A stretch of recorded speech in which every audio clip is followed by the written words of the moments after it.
Bismillahirrahmanirrahim. Assalamualaikum warahmatullahi wabarakatuh. Pertama-tama saya ucapkan terima kasih kepada Ibu dosen model-model pembelajaran PAUD yang telah memberikan kesempatan kepada kami untuk mempresentasikan hasil diskusi kelompok kami terkait dengan model pembelajaran Montessori dan Bangstreet.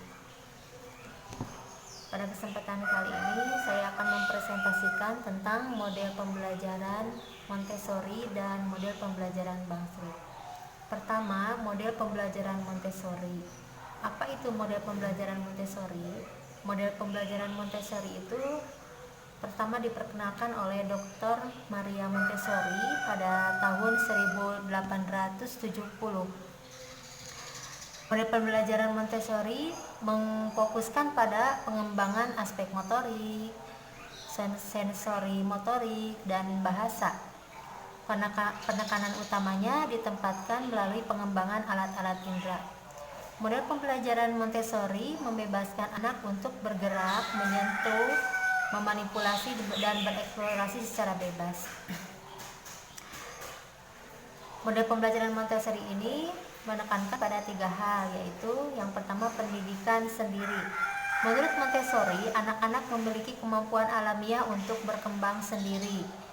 Yang kedua, masa peka. Masa peka adalah masa yang sangat penting dalam perkembangan seorang anak. Ketika seorang anak tiba saatnya pada masa peka, maka saat itu pula seorang guru harus memfasilitasi agar perkembangan anak berkembang dengan maksimal.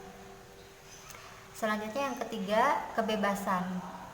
Model pembelajaran ini sangat memberikan kesempatan kepada anak untuk berpikir, berkarya, dan menghasilkan sesuatu. Langkah-langkah pembelajaran dalam pembelajaran Montessori ini ada 3 langkah yang harus kita perhatikan. Yang pertama adalah tahapan menunjukkan. Mari kita perhatikan gambar berikut ini. Di sini akan diperkenalkan tentang konsep warna.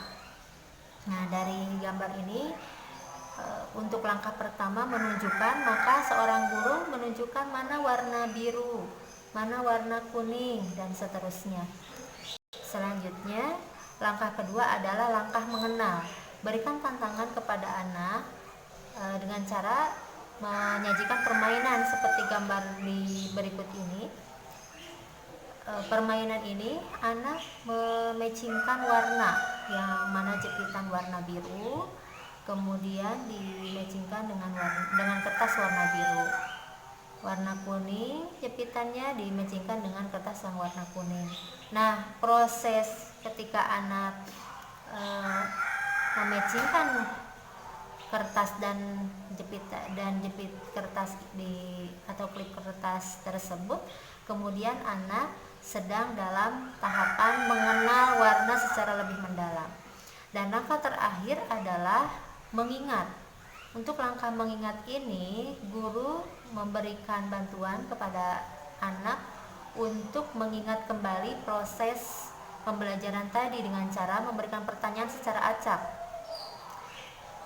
Memberikan pertanyaan seperti ini warna apa? Nah, itu adalah langkah mengingat. Jadi 3 langkah yang harus kita perhatikan dalam pembelajaran Montessori ini. Yang pertama langkah menunjukkan, yang kedua langkah mengenal, dan yang ketiga langkah mengingat. Adapun prinsip-prinsip yang kita perhatikan dalam pembelajaran Montessori ini, yang pertama bahwa pembelajaran Montessori ini menghormati anak, artinya berpusat pada anak. Pendekatan yang secara umum digunakan untuk pendidikan anak usia dini. Yang kedua menyerap pikiran anak, artinya guru harus memahami bahwa anak itu bukan gelas kosong, dia itu sudah belajar dari lingkungannya, sehingga apa yang telah didapatkan oleh anak dari lingkungannya menjadi bahan untuk pembelajaran. Yang ketiga, periode sensitif. Setiap anak memiliki periode sensitif terhadap sesuatu. Misalkan kapan saatnya anak ingin menulis, maka saat itu pula harus diberikan stimulus. Jadi tiap anak beda-beda. ada yang pertama kali muncul sensitivitasnya terhadap nyanyian lagu-lagu, ada yang muncul sensitivitasnya dengan pertama kali dengan selalu bergerak, maka saat itu pula diberikan rangsangan untuk pembelajaran kepada anak. Kemudian yang keempat, lingkungan yang siap. Artinya lingkungan sangat mendukung untuk pembelajaran Montessori ini. Ketika anak sudah nyaman dengan lingkungan belajarnya, maka anak akan mengeksplorasi seluruh kemampuannya. Yang kelima adalah auto education atau jati diri pendidikan. Anak-anak secara aktif terlibat dalam lingkungan yang siap dan memberi kebebasan terhadap anak didik di dalam pembelajaran ini. Baik, yang kedua tentang model pembelajaran Bang Street. Model pembelajaran Bang Street ini pertama kali awalnya adalah Bang Street itu adalah sebuah lembaga pendidikan yang dikembangkan oleh Lucky Spritzmeister. Nah, Lucky ini menggabungkan dua teori perkembangan, yaitu teori kognitif dan teori sosial. Teori kognitif yang diperkenalkan oleh Piaget dan teori sosial oleh Erikson. Nah, kedua teori ini digabungkan menjadi sebuah model-model pembelajaran.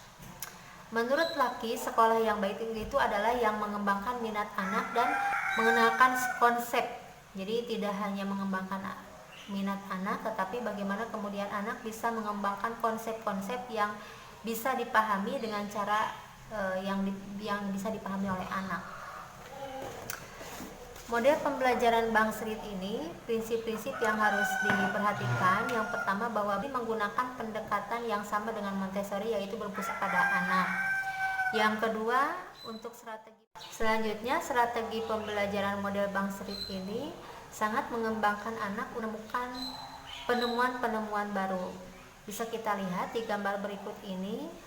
Ini adalah murid kelas 6 di salah satu sekolah di New York yang mengembangkan model pembelajaran Bang Street. Di sini anak sedang menguji coba tentang bagaimana mobil bisa bergerak. Nah, berarti dia sudah mencoba untuk mencari penemuan-penemuan. Selanjutnya, metode yang digunakan di dalam model pembelajaran Bang Street ini adalah observasi. Baik bagi anak maupun guru, yang pertama kali dilakukan adalah penelitian atau pengembangan mengamati lingkungan. Di dalam model pembelajaran Bang Street ini, yang pertama dilakukan oleh anak adalah mengamati lingkungan. Apa saja yang terjadi di lingkungan, baik alam maupun sosial. Jadi, langkah pertama untuk implementasi pembelajaran Bang Street ini, anak-anak diperkenalkan mengamati lingkungan. Setelah itu, mengembangkan keterampilan. Nah, ini adalah anak yang sedang mengerjakan, berarti dia sedang melakukan keterampilan dari apa yang telah dia amati. Mungkin sebelumnya dia mengamati bagaimana cara menggergaji dan lain sebagainya, sehingga dia bisa melakukan keterampilan bagaimana cara menggergaji dengan baik.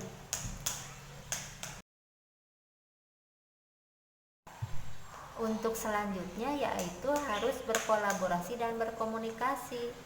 Mari kita lihat di sini ada anak-anak yang sedang merencanakan sesuatu. Di sini anak-anak ceritanya akan membuat restoran. Mereka merencanakan bagaimana cara mengiklankan, bagaimana cara melayani pelanggan dan sebagainya.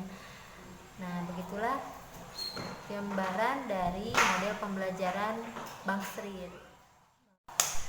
Maka dengan demikian apa yang dapat saya sampaikan dari model pembelajaran Montessori dan Bang Street, semoga bermanfaat bagi semuanya. Assalamualaikum warahmatullahi wabarakatuh.